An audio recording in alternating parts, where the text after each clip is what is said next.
Ladies and gentlemen, thank you for standing by. Welcome, and thank you for joining the Q4 and full year 2025 earnings call of PUMA SE. Throughout today's recorded presentation, all participants will be in a listen-only mode. The presentation will be followed by a question and answer session. If you would like to ask a question, you may press star followed by one on your touch-tone telephone. Please press the star key followed by zero for operator assistance. I would now like to turn the conference over to Manuel Bösing, Director, Investor Relations. Please go ahead. Thank you very much, Maura. Hello, everyone, and welcome to the PUMA conference call for the fourth quarter and full year 2025. Joining me today are our CEO, Arthur Hoeld, and our CFO, Markus Neubrand. Before we start, please take note of the cautionary statement regarding forward-looking information. Arthur and Markus will guide you through today's presentation, covering our business recap, financial update, and outlook for the year ahead. After the presentation, we will open the floor for your questions. For the Q&A session, we kindly ask that you limit your initial questions to 2 per person.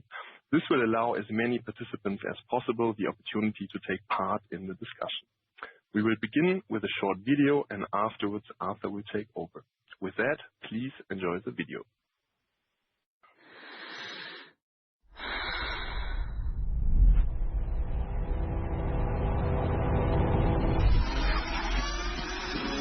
When you've been in this game for over 75 years, it's fair to say we have what it takes. Team at PUMA killing shit right now. To win and celebrate timeless triumphs. To reshape the future, push performances beyond boundaries, winning medals and breaking records. But the truth is, we've also learned that victory never ever comes easy. Goals don't live in our comfort zone, and icons aren't just created overnight.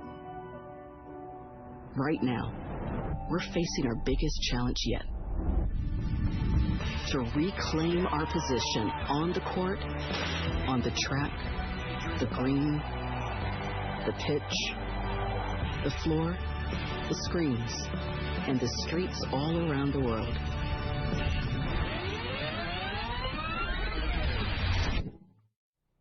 So this meant we had to change and turn things around in 2025.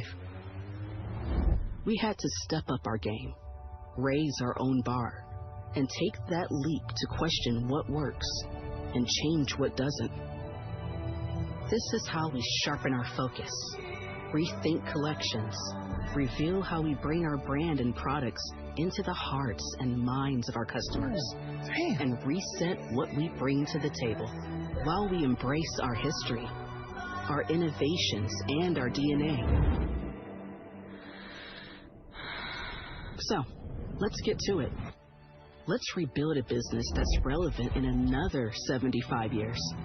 Let's be our best team, partner with the people we know, trust the process, and become part of a culture to be proud of again.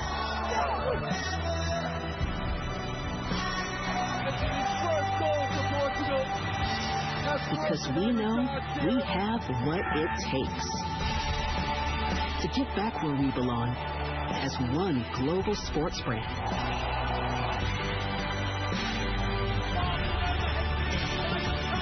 Well done, terrific. But just remember, this is PUMA.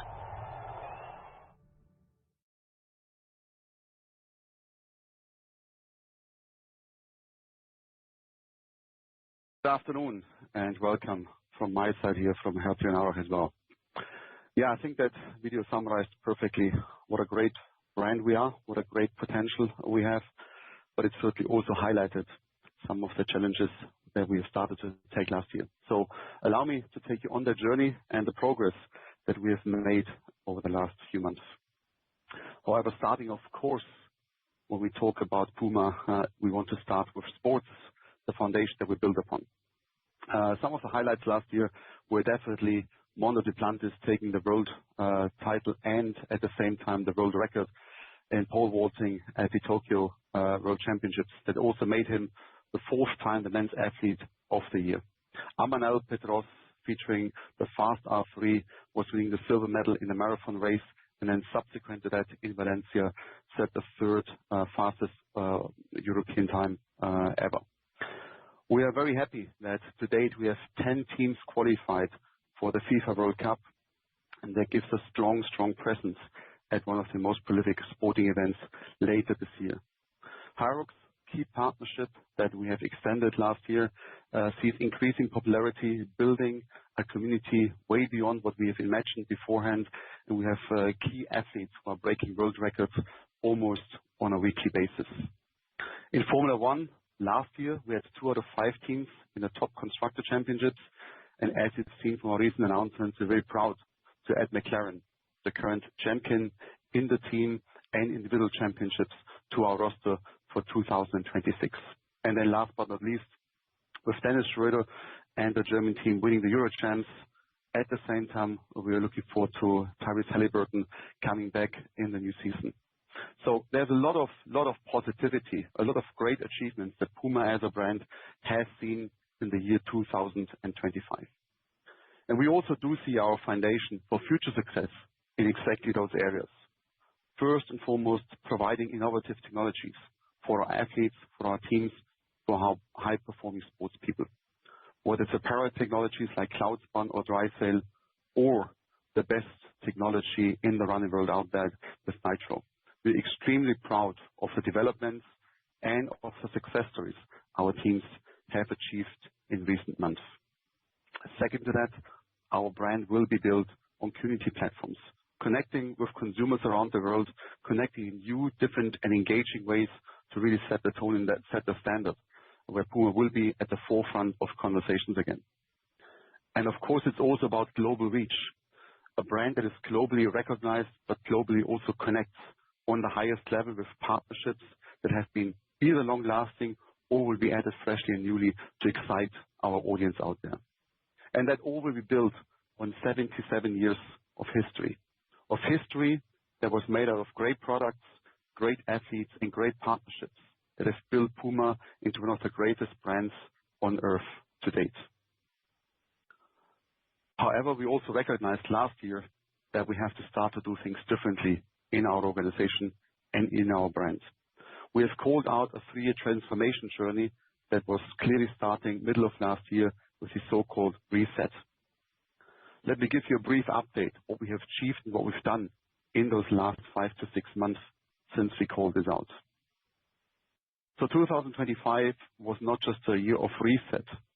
We have clearly communicated and acted upon key measures and key activities that will take PUMA into a different area and allow us to really fulfill our growth ambitions in the years to come. From a distribution perspective, we have talked about cleaning up undesirable wholesale business, reducing our overstock with wholesale partners, and at the same time reducing our discounts in our own channels, and I come to talk a little bit more in detail about that one.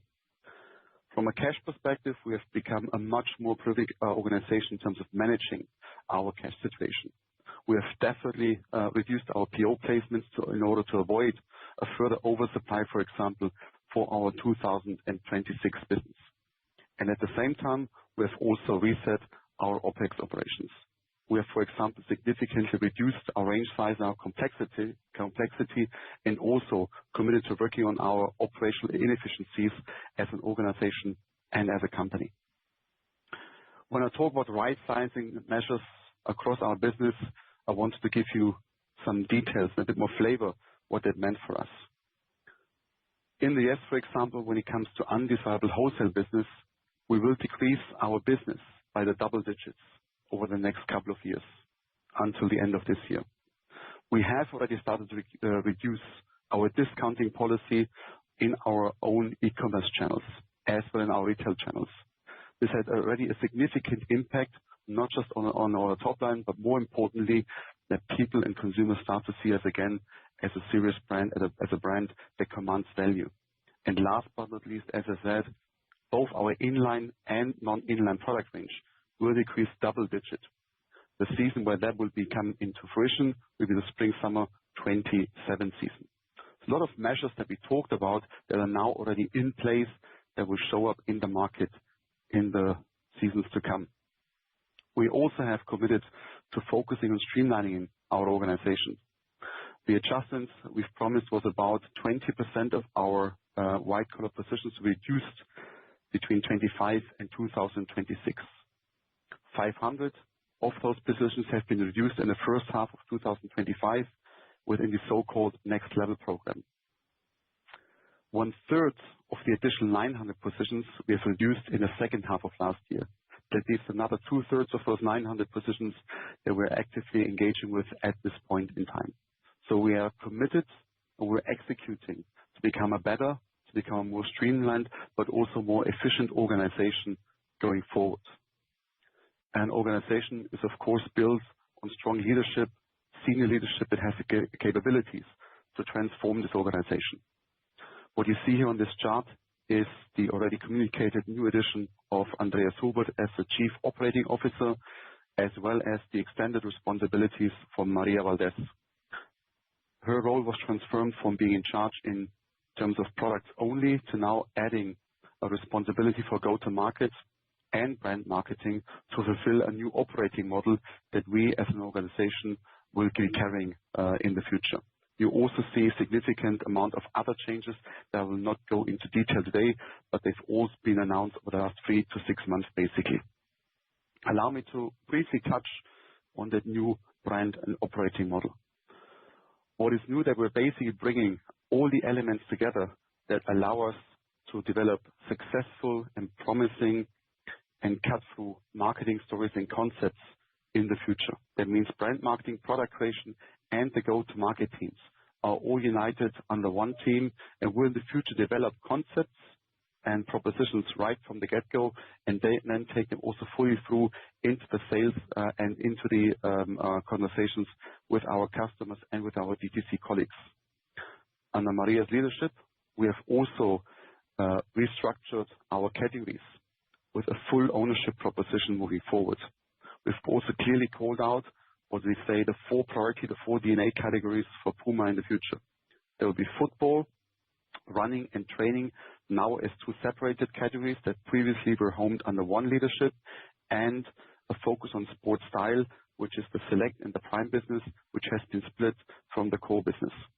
So clearly a commitment to growth and to growth across a global scale with a dedicated viewpoint on how we will show up as a brand in the future.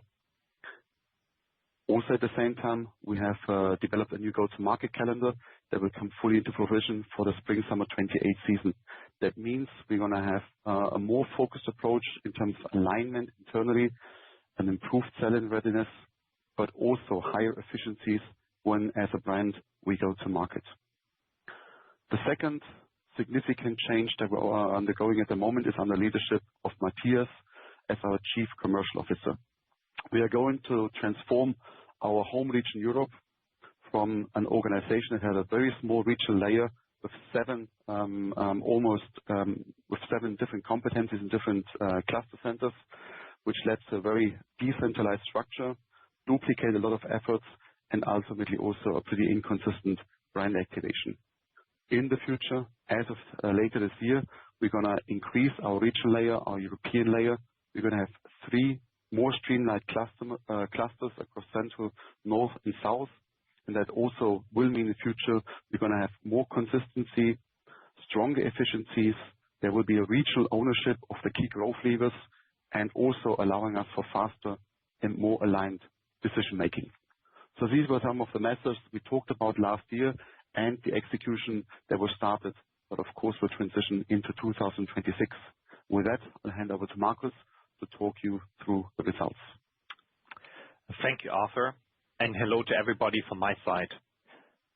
Following Arthur's remarks, I will now walk you through the key financial metrics and explain how the reset measures he outlined impacted PUMA's Q4 and full year results. On the top line, we saw a substantial currency-adjusted sales decline of nearly -21% in Q4, leading to a sales decline in full year 2025 of around 8%. Notable reduction in sales of around 8% was primarily attributable to our reset measures initiated during the second half of 2025. Our reset measures can be split up mainly into three buckets.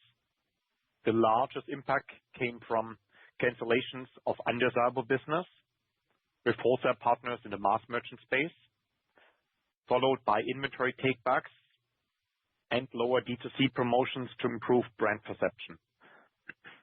From a regional perspective,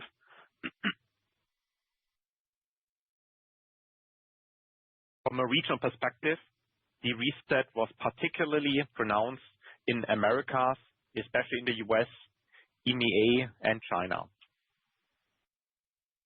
Now let's have a look at the sales breakdown by channel. Wholesale saw a decline of around 28% in Q4 due to significant takebacks to clear excess inventory in the channel, along with immediate actions to reduce exposure to mass merchants in North America and to phase out undesirable business in Latin America, EMEA, and Asia Pacific.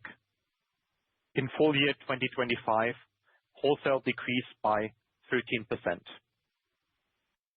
Direct-to-consumer sales dropped 8% in Q4, with owned and operated stores down about 1% and e-commerce falling by 20% due to fewer promotions aimed at strengthening PUMA's brand. For the full year, D2C increased 3%, supported by both brick-and-mortar and e-commerce. Correspondingly, the Q4 D2C share rose substantially to 41.1% from 35.5% in Q4 2024. For the full year, the D2C share increased to 32.4%. Moving on to the sales breakdown by regions. EMEA sales decreased by around 24% in Q4 and -7% in full year 2025. Lower sales were driven by a weaker wholesale performance due to the reduction of undesired business and inventory takebacks, as well as lower D2C business on the back of reduced promotions. In the Americas region, sales fell by 22% in the fourth quarter and by -10% on a full year basis. The decline was mainly attributable to North America, where sales decreased by slightly more than 33% in Q4 and -19% in the full year as a result of the distribution cleanup in the mass merchant business in the US. Sales in Asia Pacific dropped by nearly 13% in Q4 and by 7% in full year 2025. This was mainly driven by a decline in the Greater China wholesale business, which was partially offset by robust growth in the direct-to-consumer channel. Overall, Greater China sales declined by almost 20% in Q4. From a product division perspective, footwear sales in Q4 decreased by around 25% due to a broad decline across most categories. Within footwear, we saw growth in the Sportstyle Prime and Select segment, driven by the Speedcat family, with particularly strong performance in the Asia Pacific region in the past quarter. However, the training category remained resilient and delivered healthy growth. Despite an overall decrease in the running category as a result of the distribution cleanup, performance running showed strong growth, driven by the success of the Velocity Nitro 4. Our apparel sales fell 14% in Q4, reflecting widespread declines across categories. This was partially offset by growth in training, with continued strong momentum in High Rocks. Accessories decreased by 18% in the past quarter, mainly due to golf. On a full year basis, all product divisions declined in the high single digits. Moving on to the operating performance in the fourth quarter. Gross profit margin was down -7.5 percentage points, and I will elaborate a bit more on that development in just a minute. Royalty and commission income was up 36%, mainly due to a transition from a business partnership to a licensing agreement structure with United Legwear. Operating expenses, excluding one-time effects, fell by roughly 8% to 887 million during the quarter.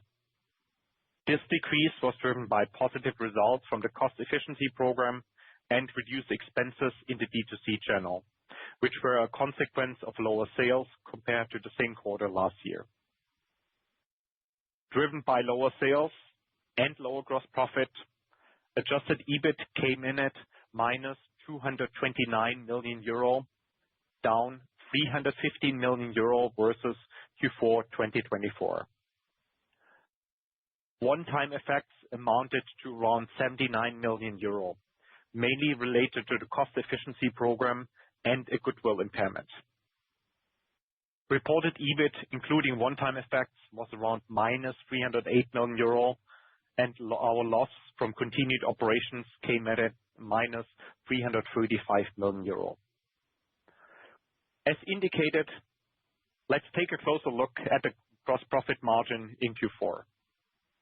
First and foremost, the drop was primarily attributable to increased promotions in the wholesale channel and inventory reserves, resulting from the distribution cleanup, both as a result of the reset measures we commenced in the second half of 2025. Additionally, we saw headwinds from unfavorable currency effects from Turkish lira, the US dollar, and the Argentine peso, as well as a slightly negative regional mix. These negative effects were partially offset by a favorable channel and product mix and slightly lower freight cost. In addition, lower sourcing costs, including duties, were a tailwind and therefore more than offsetting the negative impact from US tariffs. Now looking at full year 2025 operating performance. The gross profit margin was down year-over-year by 260 basis points. Also here, I will dive deeper into the drivers in a minute. The royalty and commission income increased by 4.4% to 92 million euro. OpEx, excluding one-time effects, remained flat at around 3.5 billion euro. I will give more color on that development shortly. Due to reduced sales and gross profit, adjusted EBIT, excluding one-time effects, fell to minus 166 million euros. We incurred one-time effects of around 192 million euro. Consequently, the reported EBIT came in at minus 357 million euro. Loss from continuing operations came in at around minus 644 million euro. In light of the net loss recorded in fiscal year 2025, and in order to maintain liquidity, the management board and the supervisory board of PUMA will propose at the 2026 annual general meeting that no dividend should be paid out for 2025. Turning to gross profit margin development in fiscal year 2025. Gross profit margin was down 260 basis points to 45%. On a full year level, increased promotions in the wholesale channel and inventory reserves represented the main headwind. We also saw negative currency effects impacting gross margin, mainly from Turkish lira, Argentinian peso, and Mexican peso. This was partially offset by favorable channel and product mix, as well as the reduced sourcing costs, including duties.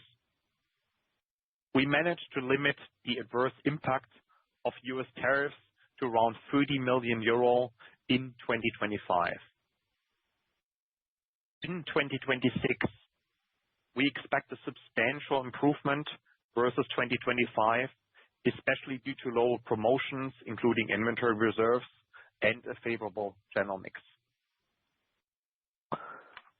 Now let's take a closer look at OpEx and one-time effects respectively. OpEx, excluding one-time effects, was flat at around 3.5 billion euro.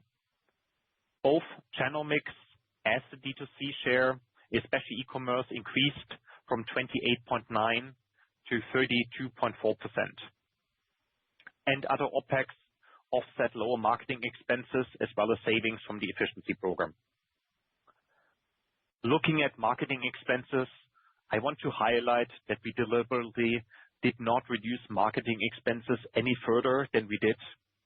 In constant currency, it even remained stable year-over-year, as we see this cost position as an essential lever to elevate brand perception. Other OpEx includes higher depreciation and amortization costs resulting from investments in B2C and infrastructure, along with approximately 30 million euro in accounts receivable write-offs precluded an OpEx decline. Due to significantly lower group sales, the OpEx ratio increased by 640 basis points to 48.5%.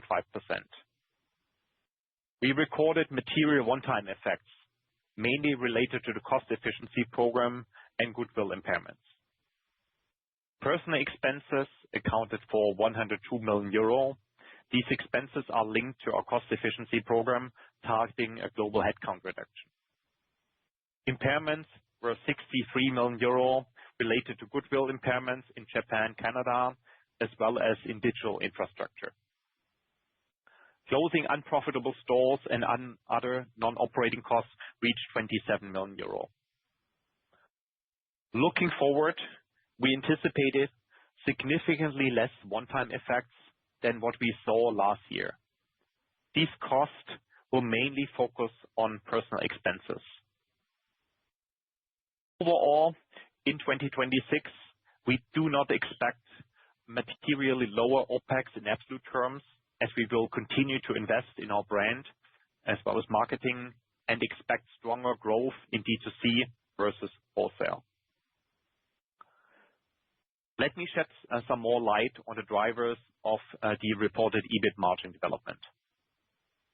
Reported EBIT margin was down from 6.5% in fiscal year 2024 to negative 4.9% in fiscal year 2025.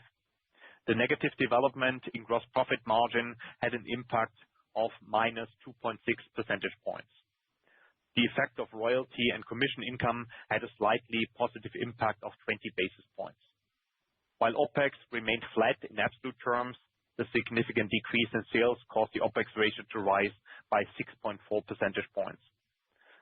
One-time effects of 192 million euro also had a negative effect on margin of 2.6 percentage points. Now, I would like to take a closer look at working capital. Inventories rose by 2% reported and 11% currency adjusted to around 2.1 billion euro, partly driven by inventory takebacks from wholesale partners to clean up distribution. This was partially offset by deliberate decrease in purchase volume that we adopted as a strategy to moderate inventory expansion and prevent excess supply. Trade receivables decreased by around 27% to just over 900 million euro, mainly due to a significant sales decrease in the fourth quarter. Trade payables decreased by 33% to 1.3 billion euro, mainly reflecting reduced purchasing volume in the fourth quarter. Working capital overall exceeded 1.5 billion euro, increasing by 20% against last year and accounted for 21% of group sales compared to about 15% in fiscal year 2024. Staying within working capital, let's take a closer look at inventory development. Our inventory cleanup is slightly ahead of plan. We completed the majority of targeted takebacks, and you can see that Q4 inventory started to decline slightly against the level seen in Q3. The decline was mainly driven by active inventory reduction measures, including clearance through factory outlets and selected wholesale partners, as well as a restatement effect related to United. We aim to further reduce inventories this year through our own factory outlets and wholesale partners, supported by targeted promotions and disciplined purchasing. We remain firmly committed to restoring inventories to normalized levels by the end of 2026. let's move on to cash flow and a change in our cash position.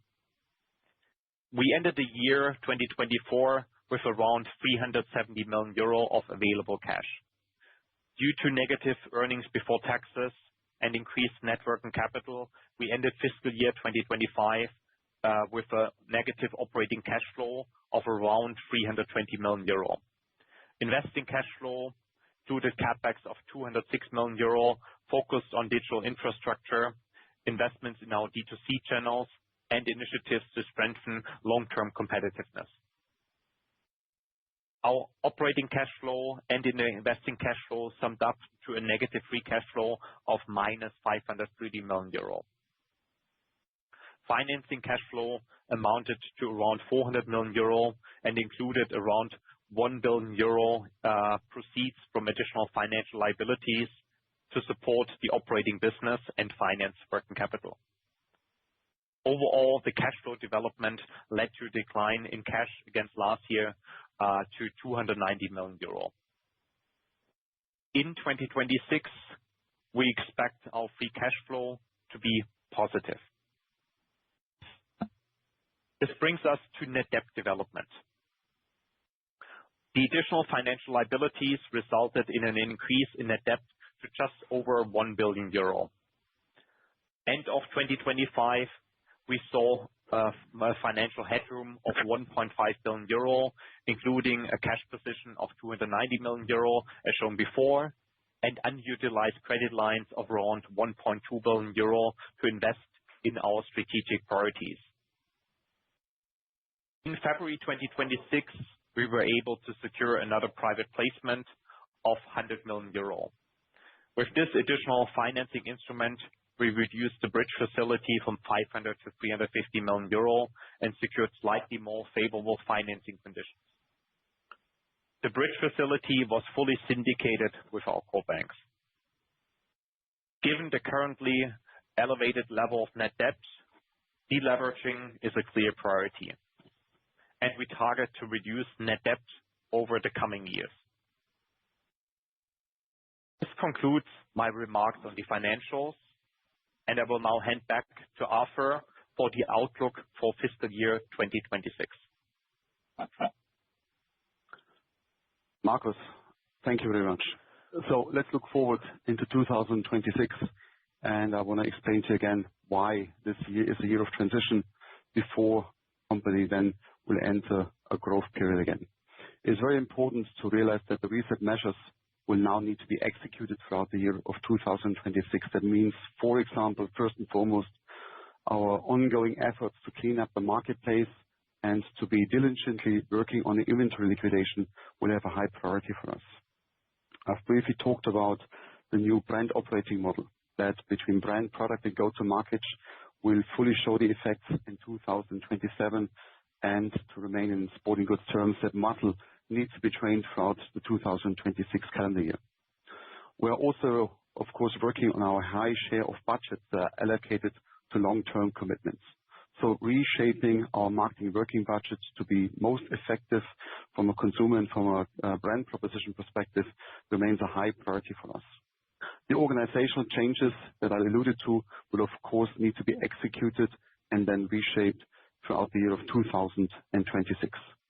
And then last but not least, you've notified that at the end of January, we do have a new strategic investor with Anta joining us throughout the year. That, of course, will mean a further transition, a further elaboration on how we're going to set ourselves up as a brand, as a business moving forward. What remains constant, however, is that our commitment, our North Star, to become a top 3 sports brand remains unchallenged. We're very clear that is our ambition to return to above industry growth rates as of 2027 and to return to healthy profits in the same manner. Being a sports brand also means that we have a very clear idea, a very clear outlook in terms of how we want to be perceived and how we want to do this. It's important to say we're going to be one global sports brand. A brand has a global footprint, a brand has a global priority, and a brand that activates itself globally within the same manner and tone. We'll play this with two distinct pillars. Of course, an elevated proposition when it comes to our heritage of the 77 years of the archive, the great stories that we have achieved over the many decades in the sporting goods industry. And at the same time, high attention to our innovations, to driving performance with athletes and teams alike across the globe and making sure that PUMA is going to be seen as a sports brand that can help to innovate and can help to push boundaries in sports. For 26, I'm incredibly excited, of course, about the sports moments that are there to come and which we've achieved already. At the very beginning of the year, we had an all PUMA final at the African Cup of Nations, where Senegal and Morocco were playing the final, and Senegal, for the second time in a row, took the championship.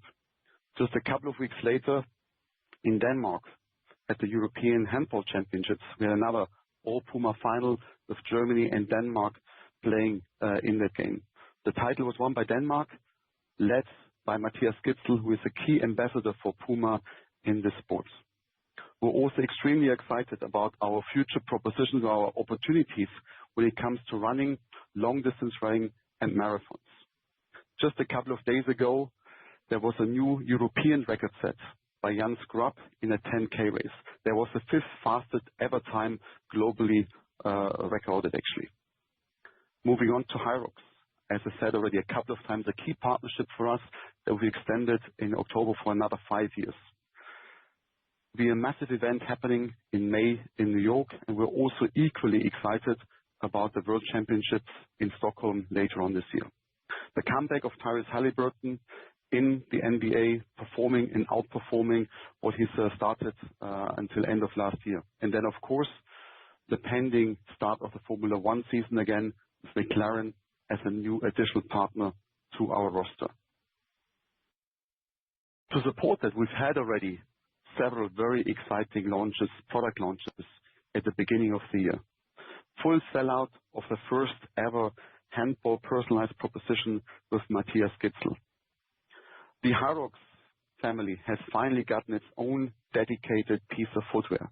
For the first time ever, we have created a dedicated shoe, a dedicated piece of footwear that has started to sell last week already. The sellout ratios and the response is absolutely phenomenal. And then last but not least, in running, we continue to innovate with the Deviate Nitro Elite 4. So 3 propositions that were all launched already or are being launched in the first quarter of the year, which will also give me a lot of confidence that Nitro, as the best running platform, as the best running proposition, will really start to break through in the world of sports. At the same time, we're of course also very concerned and very continuously working on connecting ourselves to culture and celebrating sports culture around the globe. We continue to believe in the prosperity of the Speed Cat. We have had a really great activation period throughout the Paris Fashion Week with the Suede, which we believe will be the next iconic pillar in our roster for PUMA in the sports lifestyle area. And we've also in the background continued to excite and innovate with collaborations that we believe will excite consumers around the globe. So many things have started to happen already to make sure with our brand moving forward, we're going to elevate our game. And the objectives for 2026 are pretty simple and pretty straightforward on this page. First and foremost, a continuation of that 3-year transformation journey that we embarked upon last year. We will transform our company and our brand to succeed in the future with the measures that were outlined previously. It is our foremost goal to accelerate PUMA's brand momentum in order to achieve commercial success. And the first step here really has to be to drive our brand through the multitude of product launches, integrated storytelling, and a much more succinct go-to-market process to subsequently achieve commercial success. We also will shift towards a higher quality revenue with an improved focus on profitability. That also means that we operate in channels which allow for better profitability, which also allow for better pricing, and in our very own channels, reduce discounting policy. We're going to elevate the financial discipline and will deliver reliable results as we've promised already in 2025. And last but not least, in order to win, we're going to continue to build a high-performing team around the world not just from a structural perspective as I've outlined, but also by getting the best people into the jobs to do the job for PUMA moving forward. Now let's take a look at 2026 and the outlook. What are the expectations and the underlying assumptions for this year? From a sales perspective, as for top line, we expect a constant currency sales decline in the low to mid-single digit percentage range. FX headwinds are expected of around 3 percentage points. From a regional perspective, the primary driver for the sales decline will be reduced sales in North America, which is a further consequence of our strategy to streamline the distribution we've already initiated in 2025.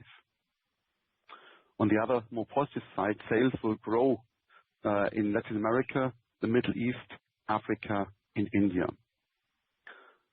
ANTA's recent acquisition of 29% stake in our company will most likely negatively impact our business in Greater China in 2026.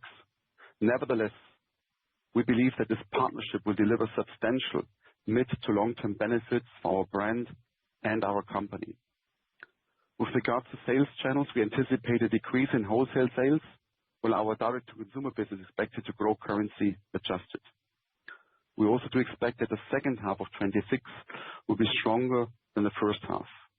Additionally, sales in the first quarter of 2026 should align with our full year outlook. To expected sales decline, our reported EBIT is forecasted to range between -50 million to -150 million euro. This includes one-time effects, which are projected to be significantly lower compared to last year. As Markus already mentioned, we also anticipate a substantial improvement in our gross margin, while OpEx are not expected to be materially lower in absolute terms as we continue to invest to strengthen our DTC channels. And finally, our CapEx is expected to come in at around 200 million euros and will focus mainly on our digital infrastructure and investments in our own channels. So I trust you've seen from us that we are engaged in building a strong foundation for this business and for this brand to then return to profitable growth in 2026. And that year of transition is absolutely required for us to make the appropriate adjustments and to execute the promises which we've given in 25. That being said, we're at the end of the presentation, and I want to hand back to Manuel. Thank you. Thank you, Arthur. Thank you, Markus. We are now ready to start the Q&A session. Operator, please open the lines for questions. Ladies and gentlemen, at this time we will begin the question and answer session. Anyone who wishes to ask a question may press star followed by 1 on their touch-tone telephone. If you wish to remove yourself from the question queue, you may press star followed by 2. If you're using speaker equipment today, please lift the handset before making your selections. Anyone who has a question may press star followed by 1 at this time. In the interest of time, please limit yourself to 2 questions only. One moment for the first question, please. The first question comes from the line of William Woods from Bernstein. Please go ahead. Hi, good afternoon. The first question's on inventory and inventory clearance. When you look at how much inventory is still out there in wholesale channels, how much do you think is out there, and do you think there's still a way to go to clear some of that wholesale inventory? And then the second one is on kind of kickstarting the brand heat and brand growth again. I suppose, how do you think about doing that over the next 6 months? Is this something that you're going to start doing in kind of H2? And what do you think we should be looking for in terms of seeing that inflection into H2 and into 2027? Thanks. Thank you, William, for your questions. I will start with the first part, and then Arthur will answer on the brand momentum. Regarding inventory, I shared also in my prepared remarks, with the reset in 2025, we've completed the majority of the targeted takebacks from the wholesale accounts. So that's where we've been making very good progress. On top of it, I think as you've seen, I think that we are slightly ahead of plan also with the development from Q3 to Q4. We've been making good progress as we reduced our purchase orders, as also Arthur outlined in the presentation. And of course, are targeting to further reduce the excess inventory through our own factory outlets and also selected wholesale partners. So rest assured, I think we are firmly committed also to come back to normalized inventory levels at the end of 2026. Thanks, Markus. And yes, William, allow me to talk about the plans how to increase our brand heat. So we have not just reorganized our teams for future success in spring, summer 27, but of course, we're taking immediate measures when it comes to 26.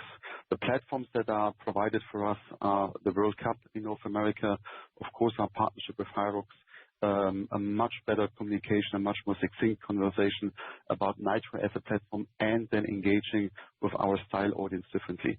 Some of those things you've seen already happening around Paris, where we ignited a conversation around the suede. We are going to be continuously focused on Speedcat as a second pillar when it comes to our style proposition. And what you can expect also from a consumer perspective is a shift away from conventional above-the-line media purchasing to a much more grassroots, to much more personal conversation that will help us to also to engage with consumers more in the long term and more frequently than just sporadically popping up. You'll also see a highlighted conversation around products to make sure our consumers do understand what, for example, a great technology like Nitro will mean for them in the future and what benefit it can provide versus just having a very generic conversation about running as a proposition. So these are some of the things consumers can expect from us now already, but definitely heading into the second half of this year. Understood. Thank you. Next question comes from the line of Warwick Okines from BNP Paribas. Please go ahead. Thanks. Good afternoon, everyone. Two questions from me, please. Firstly, you're reducing your dependence on the undesirable wholesale, as you've described. But actually, through this inventory cleanup process, you're having to use mass merchants to help you clear. So does that hurt the brand in the short term? And then the second question is actually around Anta. I mean, does it still make sense to hold a strategy update in Q2, given that you've got a new partner coming on board? And actually, if you don't mind, a sort of subset to that, you made a comment about China in your outlook and Anta, and I didn't quite understand that. Perhaps you could elaborate. Thank you. Okay. Thank you very much for those questions. So I'll start with the inventory cleaning. We have taken a significant amount of inventory back. That doesn't mean we then gonna launch them in the market with mass merchants. We have, of course, engaged with wholesale partners on those inventories, on those packs, and we have a dedicated plan in place with our very own channels to gradually, throughout the year, liquidate that inventory to fulfill the promise that Markus was alluding to, that our inventories by the end of this year will be on a level playing field again. Secondly, very good question regarding the strategy update. Yes, we have initially talked about having a full strategy update for Q2, but as you've alluded to, with a new partner coming on board, it is more than prudent for us to fully assess the new factors, the new opportunities that this partnership will bring to us, and therefore, instead of giving you a full strategy update, we are committed to updating you on our progress as we go through the upcoming quarter reports. But we'll, of course, discuss with a future partner more long-term ambition or more long-term strategy as we go along. Thank you very much. And then to your third question, the impact on China that I was alluding to, let me just put this into perspective. Our business in China is just shy of around about 500 million euros in 2025. The split of our business in China is reverse than it is globally. So about 70% of our business we do in DTC channels and 30% is in wholesale, primarily with franchise partners. Our Greater China wholesale business, we do of course have ongoing commitments with our wholesale partners. Now, as Anta enters as a strategic partner, and we're very grateful for that, it does bring a unique DTC approach.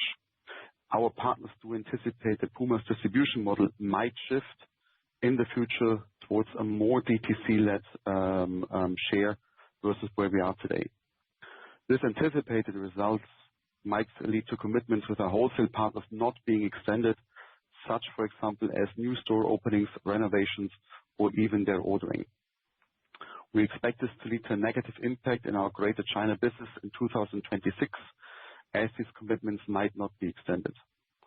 However, we do anticipate that the medium to long-term benefits for us are significantly outweighing those short-term volatility. So the collaboration with a strategic partner, we're also possessing unparalleled expertise in the region. We are positioned to access one of the largest sports markets globally and differentiate ourselves over the medium to long term. So in our outlook in 26, a potential short-term impact on our wholesale business is assumed and reflecting both sales and profitability. That's really helpful. Thank you so much. The next question comes from the line of Anne-Laure Bismuth from HSBC. Please go ahead. Yes, hi, good afternoon. Thank you for taking my two questions. I will start with the first one about the fact that you used to be the go-to brand for the Formula One or the lifestyle basketball, but given the increase in the competition, particularly in Formula One, on which category can you differentiate yourself versus the competition? And my second question is about the right sizing of the wholesale distribution. How far are you in the process? You talk about a double-digit decline in the US, but will you also right-size wholesale in other regions? And what do you see as a healthy balance between D2C and wholesale for the group going forward? Thank you very much.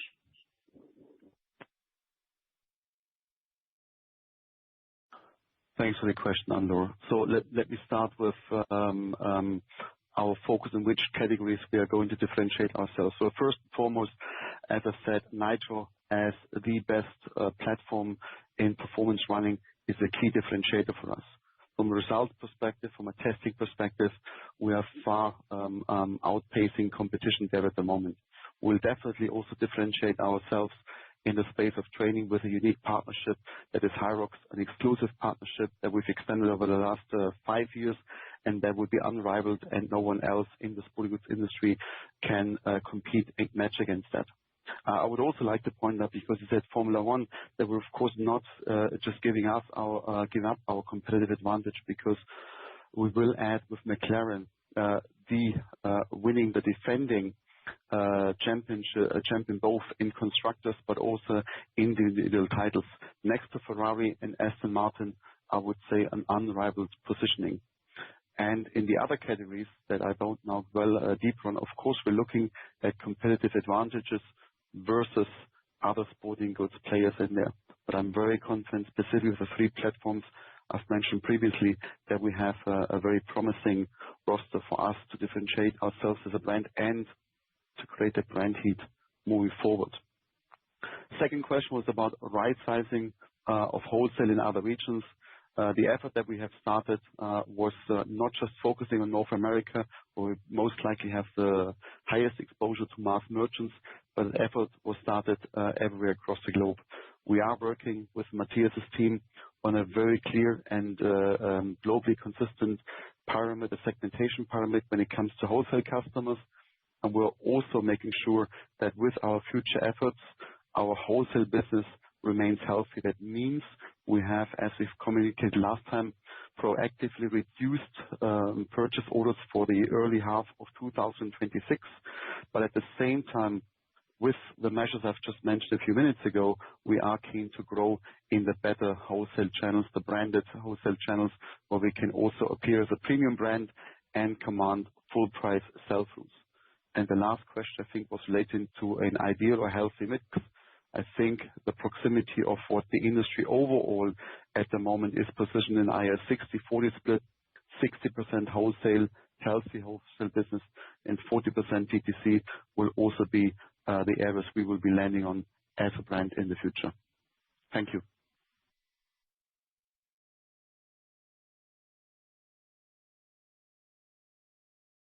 The next question comes from the line of Jürgen Kolb from Kepler Cheuvreux. Please go ahead. Yes, very good. Thanks very much. Two questions, really. First one on the previous question, really, the breakdown. Arthur, you mentioned 60/40. Within this 40%, where do you see the digital contribution? And in this respect as well, I think you were targeting to hire a dedicated manager for your digital business. Has that already been done? And the second thing is maybe a little bit longer term out, as you and the whole team has obviously gone through the numbers and the strategies and what have you. Longer term view, gross profit margin potential, what do you think is possible for this group when you target more the better distribution channels, less discounting, maybe a little bit better distribution mix, when we're talking about a stronger focus on higher price products? Just your thoughts as to what you think could be possible in a longer term perspective. Thank you. Thank you very much, Jürgen. I'll take the first part, and then Markus will elaborate a little bit on the second part. But of course, as it is said, those are connected to each other. So from a DTC and specifically from an e-commerce perspective, yes, we do anticipate significantly higher growth rates in our e-commerce business. That's why we also said from a CapEx perspective, we are going to overinvest in our digital capabilities as a company, which to a large degree will of course benefit our digital platforms and our digital business moving forward. We do see PUMA at the moment under-penetrated versus competition, but also under-penetrated within our own ecosystem. The position of the global VP of e-commerce, a role that we've split recently, we are making significant progress, and I'm pretty confident that in the next few weeks we can also give you an update in that regard. Jürgen, thank you for your second question. Let me start with walking you through what are the gross profit margin drivers also for 2026. We also, as we shared in the prepared remarks, I think we're expecting a substantial improvement in our gross profit margin in 2026, mainly driven by, of course, as low promotions and of course also the change in inventory reserves. In terms of the overall, and I think your question was also going beyond 2026, looking at the midterm development, we will provide more information on midterm targets in due course and take, of course, the recent developments. And I think then also now on the shareholder side, I think as Arthur also mentioned earlier, into account and include this in our discussion. Coming out of the reset, I think in 2025, it's not prudent to provide a midterm target or ambitions at this point in time. Got it. Thank you very much. Welcome. The next question comes from the line of Thierry Cota from Bank of America. Please go ahead. Yes, good afternoon, gentlemen. Thank you very much for taking my questions.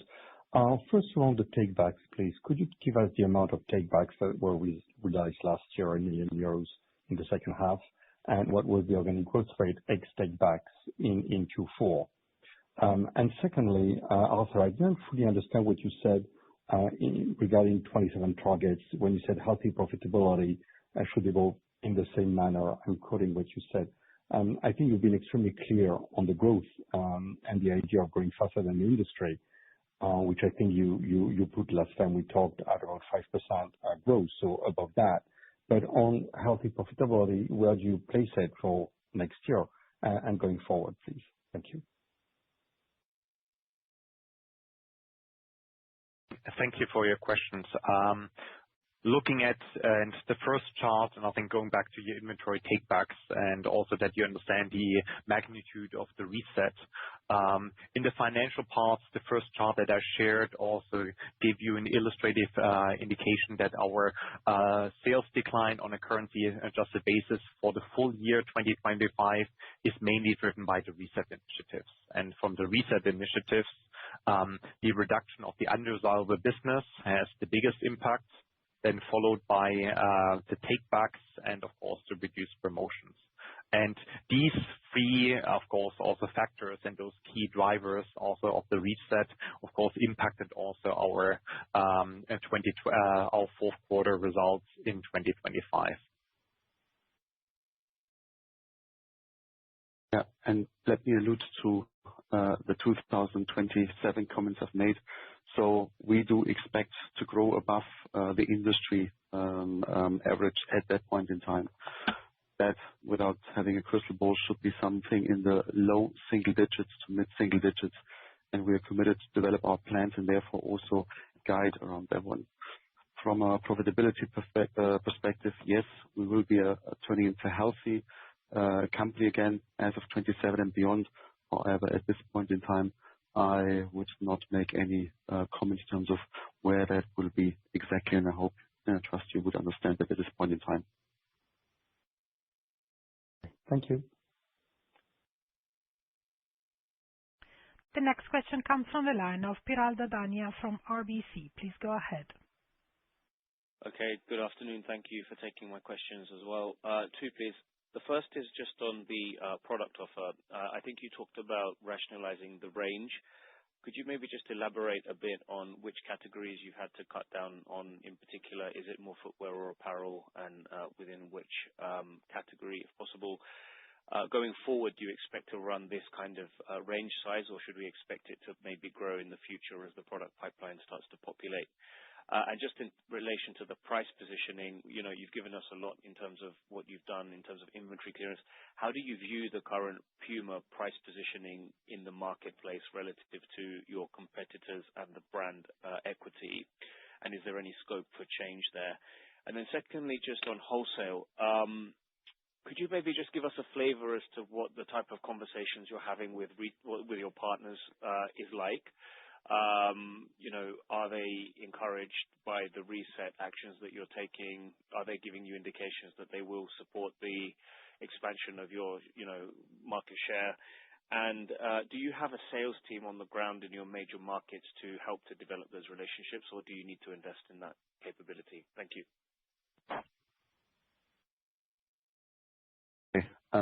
Thank you very much, Piral. So let me start with the product range and the size of that range. So we have across the board investigated in which categories, footwear, apparel, but also in which sports we're going to reduce. Overall, I can say in every category that is out there, we have started to reduce our range, and we have decomplexified our offer basically. That should allow us across the board in each and every area to be more pointed, to be better from a storytelling perspective, and to be more streamlined towards our consumers and also our customers. I do not anticipate that will bounce back in the very near term, because I'm very convinced we have a very sufficient product offering across all categories, across all sports, and also to cater for the short to mid-term opportunities for PUMA as a brand. Should we decide to go into other sports, other categories in the future, that of course would need to be revised. From a current price position of PUMA, I think we've alluded to that.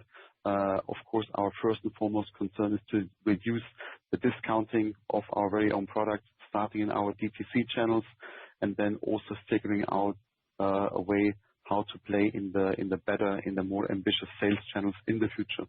I am, however, very, very encouraged by our success that I've just alluded to.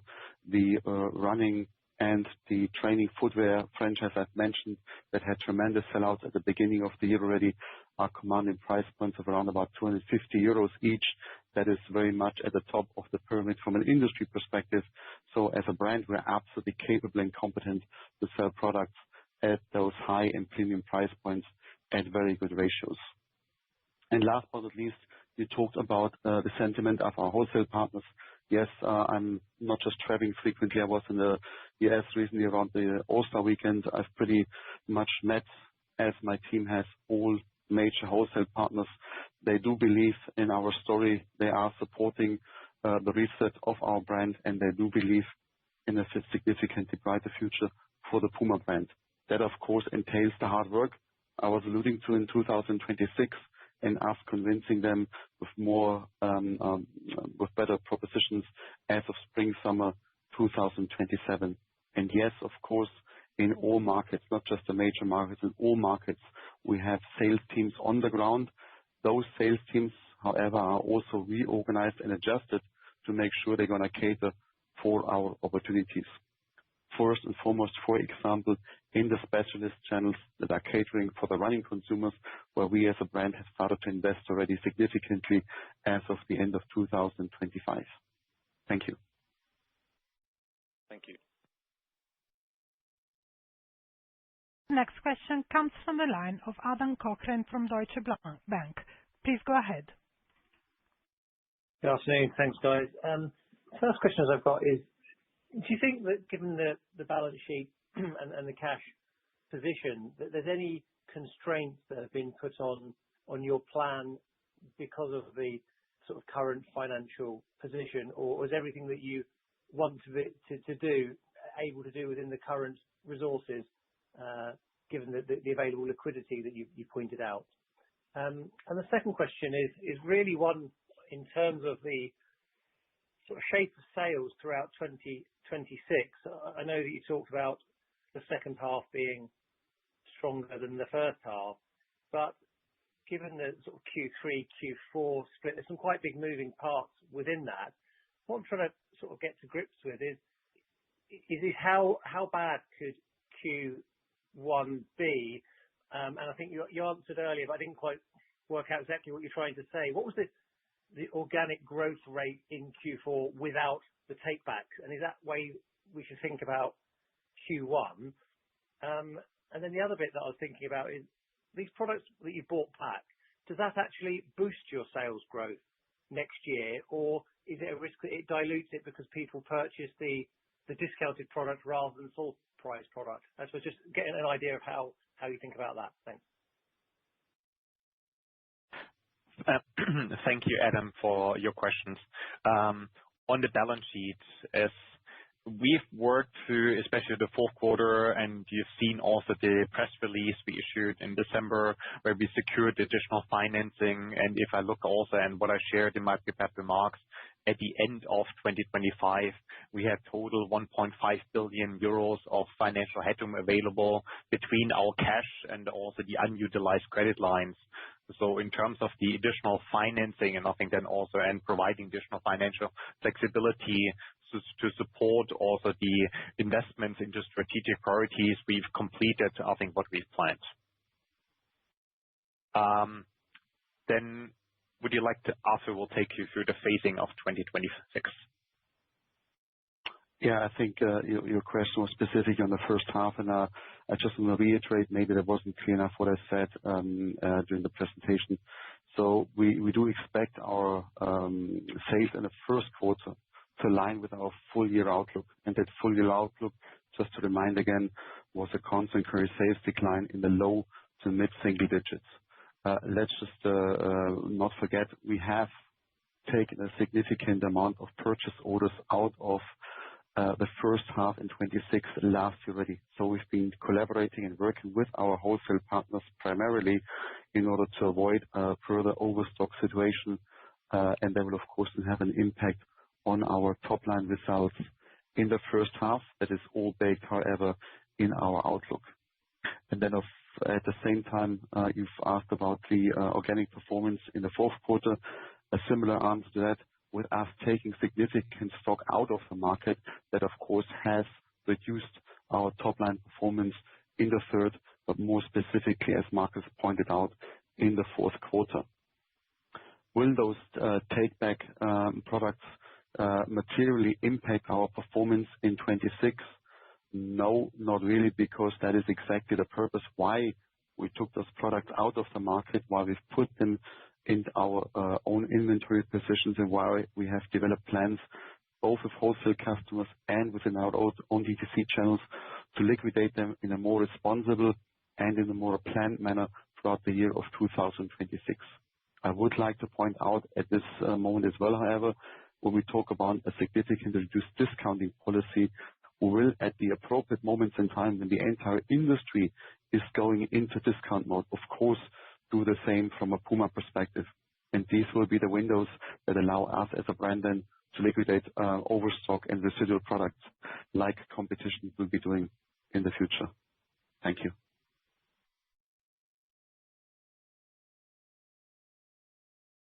Now have time for one more question, which comes from the line of Robert Krakonski from UBS. Please go ahead. Hello. Two questions for me, please. The first one will be on gross margin. We heard that there is going to be a substantial improvement to gross margin, and you mentioned specifically the promotion activity. Are there any other positives that we should be thinking about gross margin, maybe specifically the FX hedging in the second half? How material can it be for 2026? And the second one will be just clarification on the industry growth, because now we heard that it's going to be low single digit to mid single digit potentially in 2027. I think previously it was roughly 5%. What has realistically changed in the last few months? Is there anything new that you realized, or what basically is driving the change in the view? If you could share any more details. Thanks. Thank you, Robert, for your questions. And let me guide you through the gross margin drivers for 2026. We expect, I think, as we shared earlier, a substantial improvement in our gross profit margin. And the drivers are mainly promotions, as we continue with the efforts to reduce promotions to our B2C channels and inventory reserves. In addition, also we expect some tailwind from the channel mix. I think as we also talked about, I think we expect a stronger growth in the D2C channel compared to wholesale. And I think this deliberate shift in the distribution mix, I think, contributes also to the gross profit margin development. As you pointed out, and of course, also given the weaker US dollar, the weaker US dollar is, with our hedging policy, a tailwind in the second half of 2026, but it's a slight tailwind. So that's why I didn't call it out earlier when we talked about the key gross profit margin drivers. Thank you. Yes, and Robert, to your second point, let me just clarify. I did not fully give you an outlook of the perceived industry growth. I was exemplarily saying, of course, we expect a mid-single digit, 5% roughly growth in the market. However, it would not be prudent at this point in time to commit to such a growth. What we are committing to, of course, is that should the industry average be that 5% or mid-single digit, PUMA will grow above that industry standard in 27 again. We'll update you later in the year as we have more transparency also on how the year 26 as an industry unfolds to then project that growth for the next year. Thank you.